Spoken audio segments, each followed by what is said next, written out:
చేసుకుని పేదల స్థలాల్ని కబ్జా చేసుకున్న బిల్డర్లే ఇప్పుడు దానికి ఆ షోని నిర్వర్తిస్తూ ఉన్నారు. ఇది ఫోర్త్ సిటీలో మరి వాళ్ళు ఏమైనా ఇన్వెస్ట్మెంట్ చేయడానికా లేకపోతే డీలింగా ఇవన్నీ కూడా మాట్లాడుతూనే ఫోన్ ట్యాపింగ్ అంశం కావచ్చు, లేదా 10 మంది ఎమ్మెల్యేల అనర్హత పిటిషన్కి సంబంధించి సుప్రీంకోర్టు తీర్పుకి సంబంధించి కావచ్చు మాట్లాడే ప్రయత్నం చేద్దాం. నమస్తే సార్. నమస్తే అందరికీ.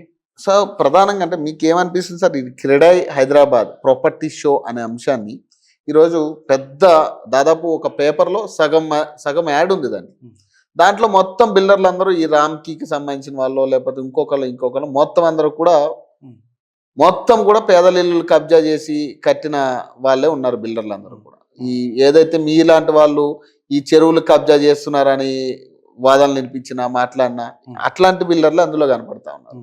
ఇప్పుడు దీన్ని ఎట్లా చూడాలి సార్ ఈ ప్రాపర్టీ షోని? ఇప్పుడు క్రెడాయ్ అనేది బిజినెస్ ప్రమోషన్ కోసం వాళ్ళు యూనిట్ అయ్యారు, దానికి ప్రాబ్లం లేదు.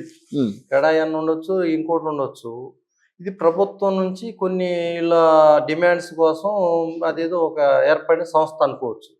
అయితే ఇక్కడ హైదరాబాద్లో మేజర్గా ఏంటంటే ప్రభుత్వ సపోర్ట్ లేకుండా ఏ బిల్డర్ కట్టలేదు. డైరెక్ట్ ప్రభుత్వం గవర్నమెంట్ కలెక్టర్ తహసీల్దార్ సరిపోదు, ప్రభుత్వం సెక్రటరీ లెవెల్ నుంచి ముఖ్యమంత్రి దగ్గర నుంచి జిహెచ్ఎంసీ వరకు మేనేజ్ కావాలంటే ఖచ్చితంగా వీళ్ళకి ఒక ఎక్స్పోజర్ కావాలి. ఇలాంటి పెట్టినప్పుడు ఏమంటారు, వీటిని ఈవెంట్స్ పెట్టినప్పుడు ఈ ఒక పేపర్లో కవరేజ్ ఉన్నప్పుడు గవర్నమెంట్ లిస్టులో క్రెడాయిలు ఎవరెవరు పాల్గొన్నారు, ఇందులో ఏ క్యాస్ట్ వాళ్ళు ఉన్నారు, ఎవరు ఇందులో బలవంతులు, ధనికులు అనేది ఒక సార్ట్ ఈజీ మెథడ్ ఇది. ఎందుకంటే ఇప్పుడు మాకు పార్టీ ఫండ్ కావాలి, ఏ బిల్డర్ని పట్టుకోవాలంటే ఒకటి చెప్తే అందరు తీసుకొస్తారు. అట్లా ఇది ఒక సిండికేట్, ఒక కార్టెల్. వాళ్ళకి ఇప్పుడు రేట్ల విషయంలో కూడా వాళ్ళకి స్వేచ్ఛ ఉంది, ఎంత రేటుగా నమ్ముకోవచ్చు. ఇందులో మొత్తం ఆన్లైన్లో జరుగుతుంది, జిఎస్టీ కడుతున్నారు, స్టాంప్ డ్యూటీ కడుతున్నారు అనేది కూడా గుర్తు మాట. 50% ఇదంతా ఆఫ్ ది రికార్డు జరిగిపోతుంటది.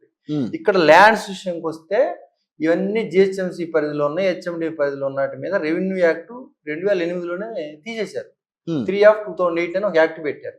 పెట్టినప్పుడు ఆ following the areas only permission కావాలంటే ఇది యుఎల్సీలో ఉందా, ఏదైనా యుఎల్సీలో లేదంటే ఇచ్చేస్తారు పర్మిషన్. అది ఎవరు టైటిల్ చూడరు, టైటిల్ అది ఎవడో రైతుది, వాడు సాగు చేసుకుంటున్నారు పాపం, ఇప్పుడు వాడు కాసరపాణిలో పీటీ యాక్ట్ ఉంది, లేకపోతే మన ఓఆర్సీలు ఉన్నాయి, లేకపోతే ఇంకేదో అవి కూడా యాక్చువల్ ఏంటంటే అవి కూడా దొంగే ఉంటాయి, వాటికి కూడా నమ్మదగిన నెరాసిటీ లేదు. అందుకు ఇది అడ్వాంటేజ్ తీసుకుని ఎవరు తీసుకోగలుగుతాడు, డబ్బున్న బిల్డర్ తీసుకోగలుగుతాడు. సామాన్యుడు తీసుకోలేడు, ఈ కోర్టులు ఈ ఆఫీసులు చుట్టూ తిరిగి చేయించుకోలేరు. అందుకే ఇదేమైంది ఒక బలమైన